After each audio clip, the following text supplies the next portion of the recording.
Something has been on my mind lately that is absolutely huge, both literally and figuratively speaking.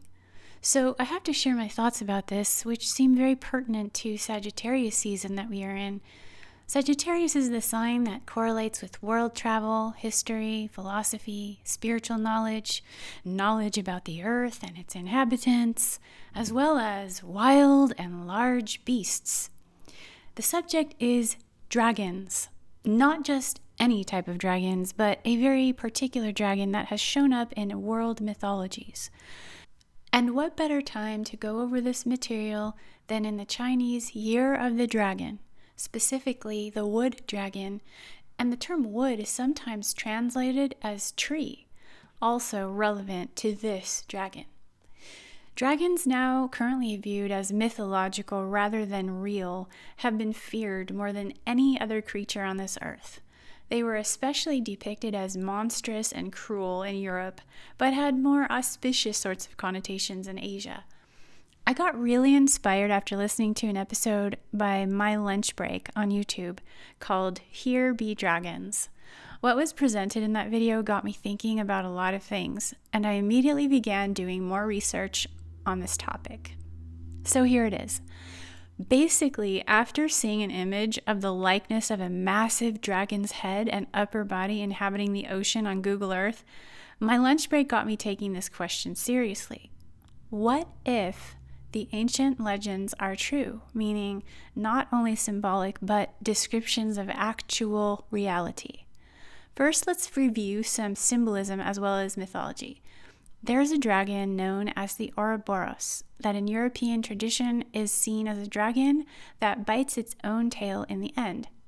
This dragon has been found in Egypt, Europe, and Asia, also in South America. In many cultures, it is the symbol of cyclic existence, gestation, birth, death, and rebirth.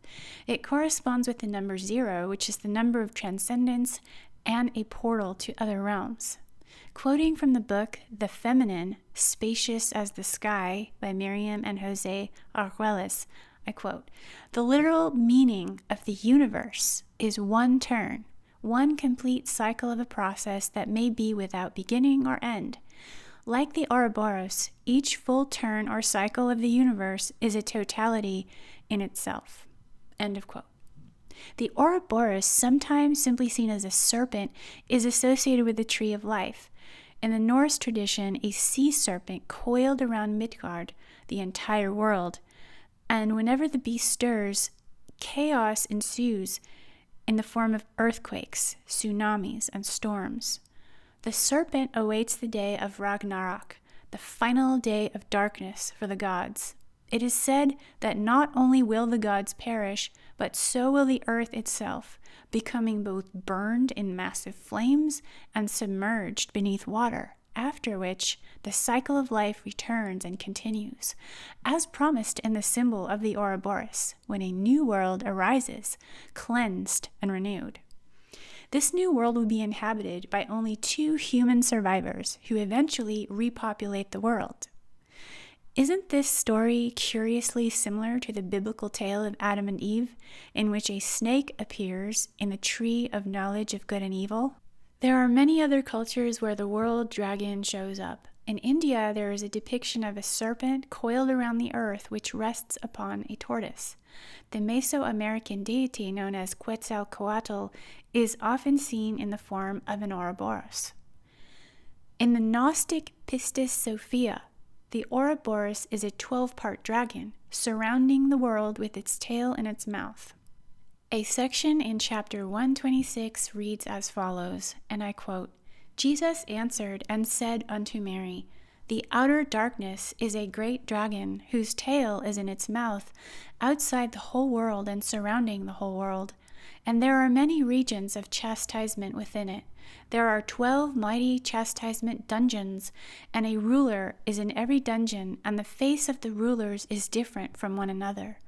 These rulers, then, of these 12 dungeons are inside the dragon of the outer darkness. Each and every one of them hath a name every hour, and every one of them changeth his face every hour." This is continuing in another section. And moreover, every one of these dungeons hath a door opening upwards, so that the dragon of the outer darkness hath 12 dark dungeons, and every dungeon hath a door opening upwards. And an angel of the height watcheth each of the doors of the dungeons, whom you, the first man, the overseer of the light, the envoy of the first commandment, hath established as watchers of the dragon, so that the dragon and the rulers of his dungeons are with him, may not mutiny. Notice that the first man is referred to as you, which is also the name of a tree that holds great significance due to its lifespan as a symbol of eternal life. In Tibetan Buddhism, the wheel of diluted existence depicts the world clutched in the arms of a giant fanged demon draped in fire. The outer ring contains 12 links of dependent origination. I might be reaching here, but I just think it's so interesting that the number 12 shows up in these completely different religions, both associated with different levels or areas of life, just as there are 12 signs of the zodiac to which we seem bound by the patterns in the heavens. In the Bible, dragons are mentioned several times, and in the book of Isaiah 27:1, there is mention of the day that the Lord slays the Leviathan, a giant dragon inhabiting the sea. Another Bible quote is found in Psalm 74:13 about a destruction of the heads of the dragons in the waters. So now, let's take a look at the imagery from Google Earth. I mean, look at this. How did nobody notice this before? At the neck of the dragon, the South American land jutting out into the sea is called Tierra del Fuego Province, translated as the land of fire. The South Sandwich Islands comprise 11 mostly volcanic islands, all of them in the area that appear to be the nostrils of the dragon. You just can't make this up. One of these volcanic islands is called Candlemas Island, and within close proximity to this is a smaller one known as Vindication Island, which was discovered by the British explorer and naval officer James Cook in 1775. We are left to wonder if the observatory that is found in the area of one of the dragon's eyes was established based on its appearance from afar, because that's a coincidence. I know how far out this sounds, but it's just interesting that there is so much intrigue around Antarctica, which happens to be very close to the dragon's head. In addition, we have been taught so many NASA lies about the Earth itself. What if there actually is this ginormous sleeping dragon in the ocean that is guarding the outer limits of our world?